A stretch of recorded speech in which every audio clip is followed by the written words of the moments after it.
Hi, I'm Tony Dixon and I drive the Swamp Thing monster truck and do shows from around the UK and Europe. The appeal of monster trucks is plain and obvious. People love to see action, destruction, and that's what monster trucks are all about. The best thing about driving a monster truck is the amount of power it has. It has 2,000 horsepower and it absolutely flies when you put your foot down. So here we are, this is the Swamp Thing monster truck, but it's not a monster truck because it hasn't got the big wheels on it. Most of the time when we move it around, this is how it comes along. It comes on its transport wheels. The reason why it's on transport wheels is so it fits in the back of the lorry. Two tyres are the same width as the lorry we move it in. Most people think as a monster truck that it's a pickup, but it's not. Underneath a monster truck, this is what you have. It's a massive chassis, which is the roll cage, and everything is mounted onto it. On top of that is a fiberglass skin replica of a pickup. In my monster truck, the engine's in the back, but all the weight in the monster truck is fairly low down. When it's on its big wheels, there's 2 tons of tyres on there. Then you've got the weight of the axles, and even the engine and the gearbox are fairly low in the chassis. When it's physically built up, it's 14 foot tall, it's 12.5 feet wide, and it weighs 5.5 tons. But in the back of it, we've got a 2,000 horsepower engine. But most people, when we go to the show, want to know, how do you get in the monster truck? As you can see, there's no doors. So literally, there's a hole in the floor, and you just have to climb up the inside, just like this.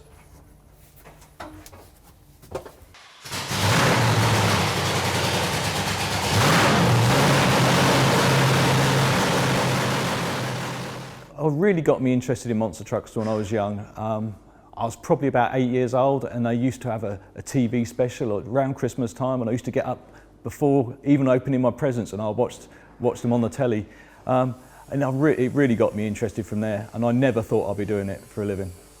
The very first time I went to see a monster truck show, I couldn't believe it. When you see them on the telly, they look fairly small. As soon as you see one up close and personal, they are absolutely massive. So I was probably about 16 years old when the first time I saw one, and it blew me away. So here we are, this is the inside of Swamp Thing.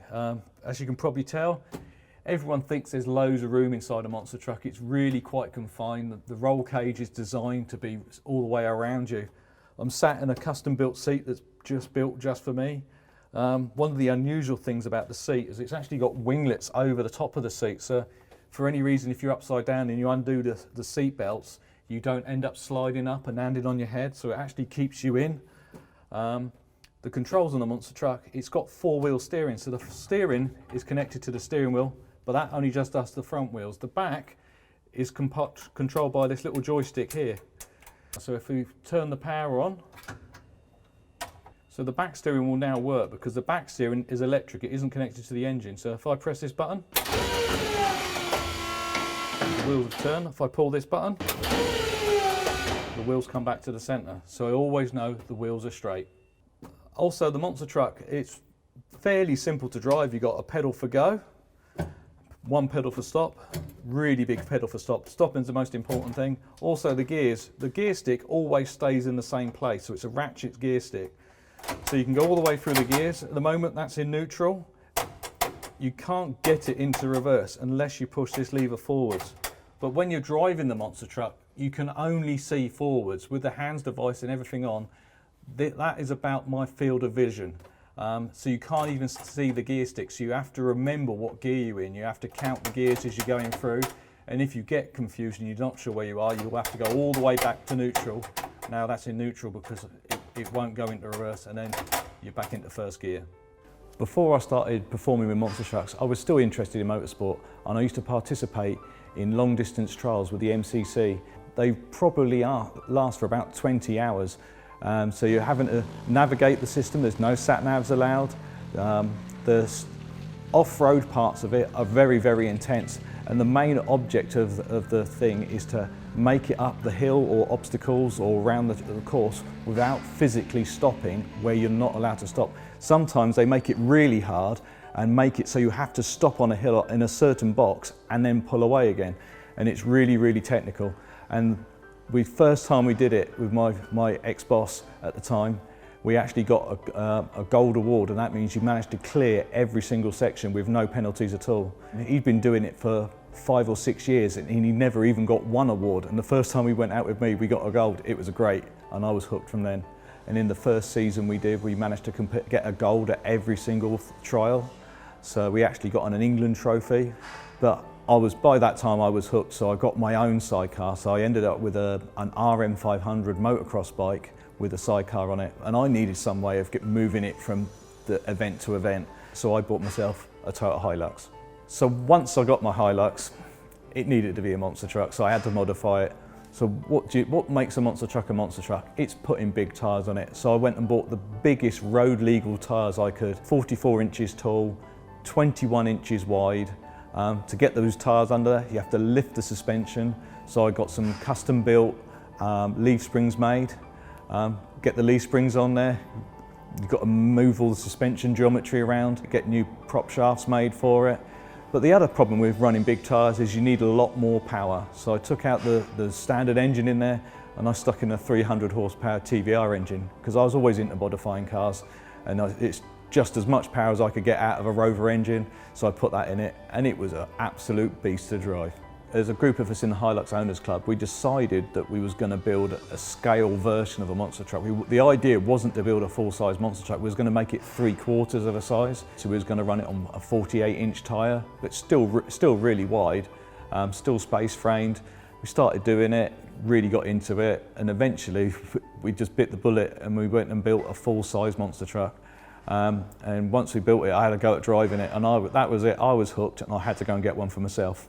So from show to show, we have to transport the monster truck around because it's not road legal. Transport it around in our custom trailer. The reason it's a custom trailer, no one really builds a monster truck trailer in the UK because nobody has to transport tyres this big. This is what makes the monster truck the monster truck. These 66-inch tyres. Each one of the tyres weighs half a tonne, and to get them in, we put 2 in first. They go all the way up to the roof, and then the other 2 go underneath. But that isn't half of my trailer. Let me show you the rest. Come and have a look. This is inside the trailer. This is the area where the monster truck normally sits. It looks massive, but the monster truck actually comes all the way up to the end of this wall. But the best thing about my trailer, when the monster truck's not in here, all of this compartment will slide back. So it's all suspended by the roof, so there's nothing holding up the living accommodation. Most people don't expect to see this on the inside of the trailer. It's quite snug at the moment because this is where it's slid all the way in, but we've got nice big leather LCT, got an upstairs double bed, everything you need. It's a home from when you're away for weeks at a time. After I drove the monster truck, that was it. I was hooked and I had to find one for myself or build one for myself. They're not an off-the-shelf thing. You can't go to like Ford and say, can I have a monster truck? They don't do them. So I got the opportunity to buy Captain Insano, which was quite a good monster truck from America. Had all the right components, because if you want to go and buy all the components new, it's a lot of money. So trying to find the right vehicle to start off with that had mainly all the right components that I wanted in my monster truck at the right time of price, and it just came along. It was meant to be. It came along at the right time. So once I got it, stripped it back completely. No nut and bolt was left on it. Bare chassis, took the chassis away, got it shot blasted, found some damage in the chassis, so chopped the chassis up, repair where it needed repairing, rebuild all the axles, the transfer case, the gearbox, the engine, put the body on it. Of course, it has to look different to what it is, so I had made it a 3D body, and that was the 3D body I had on it, and it was still called Swamp Thing, but it looked completely different to what it does now. To compete with a monster truck, you need a monster truck license, so you need to have a medical, and then you have to do manoeuvres in front of other qualified monster truck drivers. The main bit they're looking for, believe it or not, isn't the jumping. The main thing is that you have to be able to take directions from another person outside the vehicle, because when you're driving a monster truck, you can't see a lot. Especially if you've got all your seatbelt on, your hands device and everything on, you can only see forwards. You can't see out the side windows, you can't see down. When I'm driving the monster truck, you can't see the gear stick. The other thing, what most people don't appreciate with a monster truck, is the front wheels it's just like a normal car, it's turned by the steering wheel. But on a monster truck, there's rear steering as well, and that's by a joystick. So you're having to drive the front and back of the monster truck at the same time. So you need to be good at playing like Xboxes or PlayStations. It's that sort of dexterity you need with your hands and your brain to be able to steer both ends at the same time. So once I had my licence, I was ready for my first race, and that was in Enfield, North London.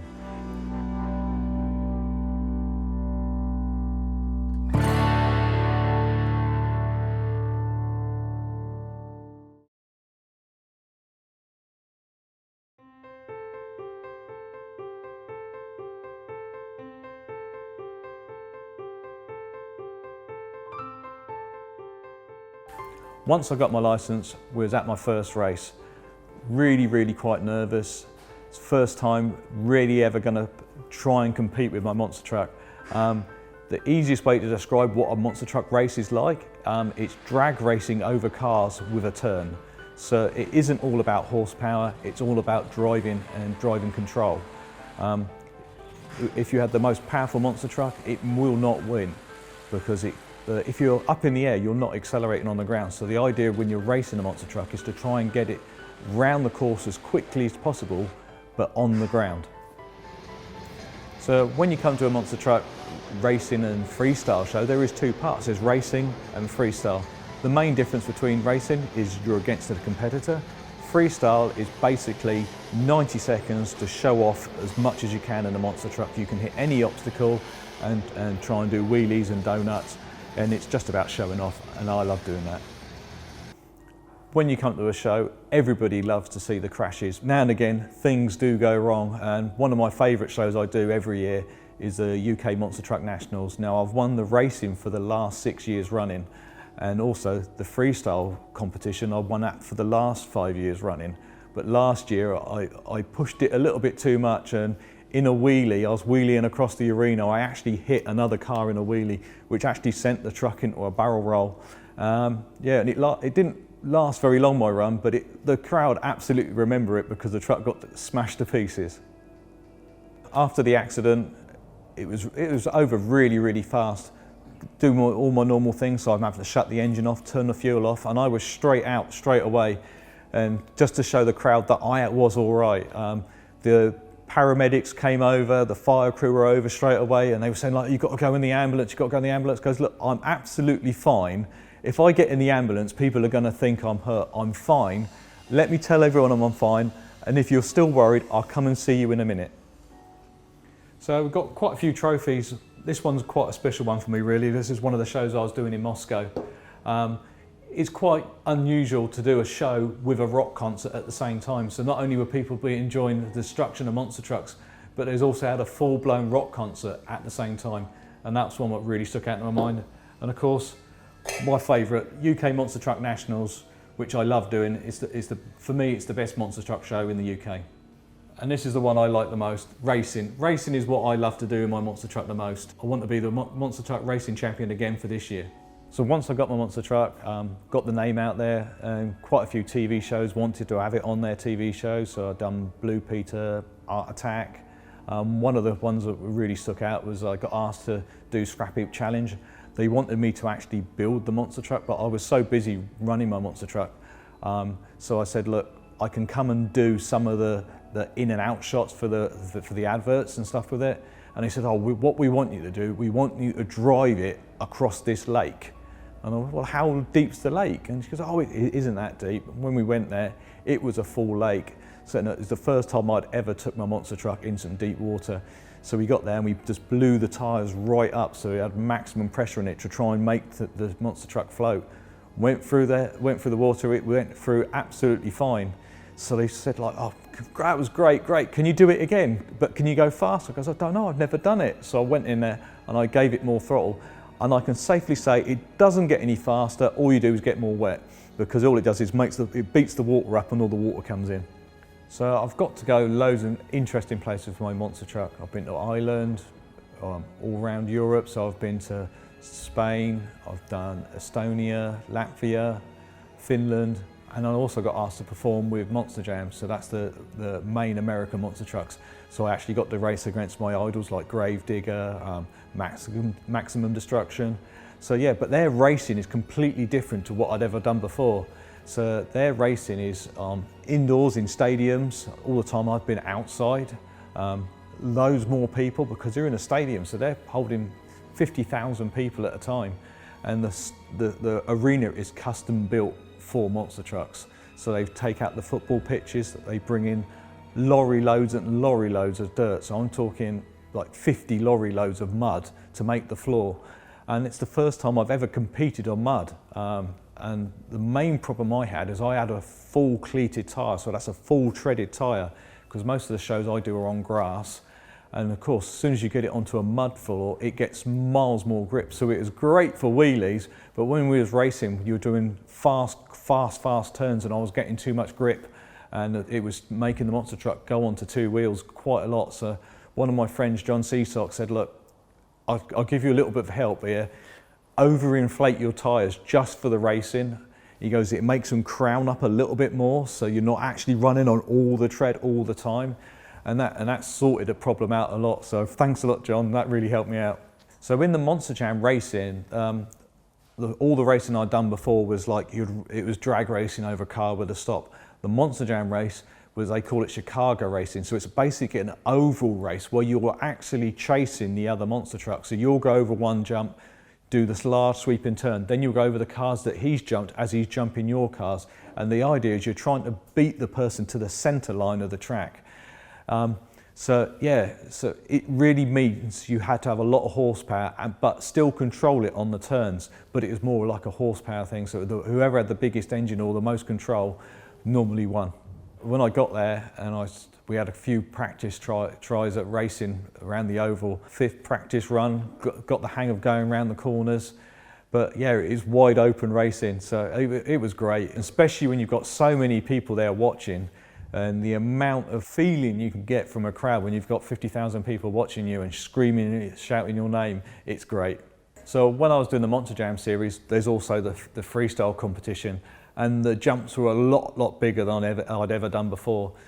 Just to put it in context, I've done a bus jump before, but the buses were already on top of 8 feet of dirt before you start off, and they had vans and loads of other obstacles and that stuff there. But on one of them, we had 2 cars and there was a van in the middle, and I went up the 2 cars, and the steering on a monster truck is all hydraulic, so we got hydraulic lines at the front of the monster truck, and it actually sheared off a hydraulic line on the top of the van.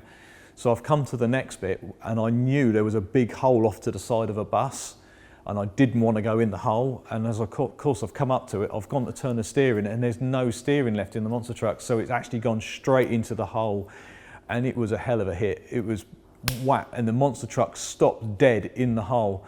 I was fine in there. The monster truck wasn't that good afterwards. It had a lot of damage to it. It broke the axle housing, it broke the 4 link bars on it, broke the prop shafts, shock absorbers. But I carry all those spares with me, so got the monster truck recovered out the hole, and we was working on it that night, and we got it ready for the show the next day. So one of my biggest highlights from the monster truck so far is, of course, I'd always seen monster trucks on TV when I was young, but actually to have my own TV series. So I got asked by a production company whether they could come and follow me for what I do throughout the year. And I said, yeah, that's fine, but they just had to get all of the approval. So eventually they came back to me and said, like, yeah, we've got the approval for it. And I said, well, I've only got 3 shows left for the rest of the year, because mainly my seasons works throughout the summer. So I start at Easter, and I normally finish about November time.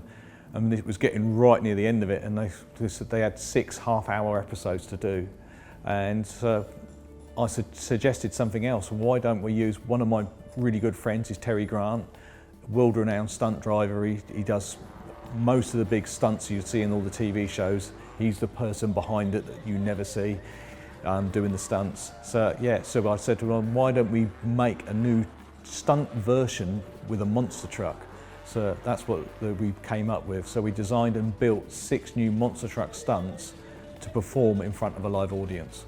When we was doing the TV series, the premise was we was going to design 6 new monster truck shows. So me and Terry sat down, decided what we think we could do in the time scale, because it was very, very short. So we had a deadline of when the show was, because it was one of my last shows of the year, was a Flame and Thunder show at Santa Pod.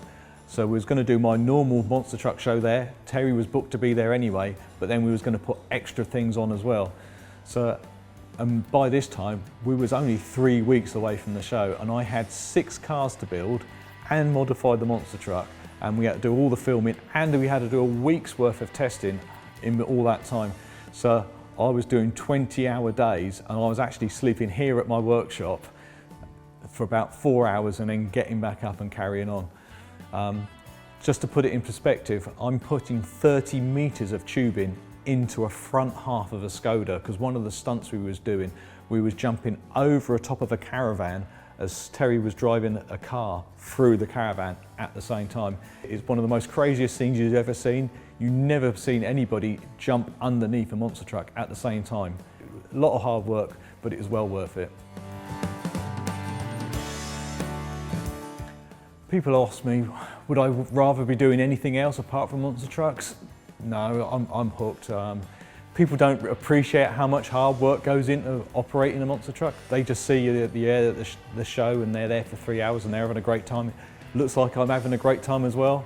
But yeah, so not only do I do the show, I have to do all the maintenance and repair the monster truck. Just the other week I was doing a show and we blew a gearbox up in the show, so we was doing a parade, went to put my foot down and it blew the gearbox to pieces. So I had to change the gearbox because people wanted to see a monster truck working. What's my future ambitions with monster trucks? Just more of the same. I've been doing it now for 15 years and it's the best company car in the world. You get to have fun with it every single time you come out. There's not many company cars that you can crash every time and get away with it, and I do.